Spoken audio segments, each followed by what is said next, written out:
প্রথম চান্সে যদি জান্নাতে যেতে চান, জাহান্নামের কোনো স্পর্শ ছাড়া যদি জান্নাতে যেতে চান, তাহলে এই 16 বদঅভ্যাস থেকে, 16টি অপরাধ থেকে নিজেকে বাঁচাবার চেষ্টা করতে হবে। নাম্বার 1, যাদের মধ্যে ঈমান নাই তারা জান্নাতে যেতে পারবে না। দ্বিতীয় সবচেয়ে বড় বাধা হলো আত্মীয়তার সম্পর্ক ছিন্ন করা। আত্মীয়তার সম্পর্ক ছিন্নকারী সে জান্নাতে যেতে পারবে না। তৃতীয় বড় বাধা হলো যারা চগলখড়ি বদঅভ্যাস আছে, এই রোগটা।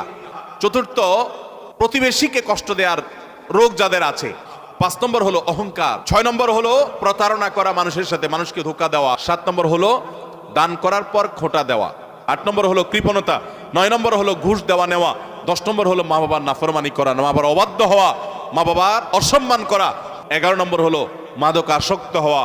12 নম্বর হলো হারাম উপার্জন দ্বারা, হারাম খাদ্য দ্বারা, পানীয় দ্বারা শরীর গঠন করা। আর 13 নম্বর হলো রূঢ় স্বভাবের হওয়া। 14 নম্বর হলো গণক হওয়া। 15 নম্বর হলো ব্ল্যাক ম্যাজিক করা, ব্ল্যাক ম্যাজিশিয়ান। আর 16 নম্বর হলো সিল্কের পোশাক পরা।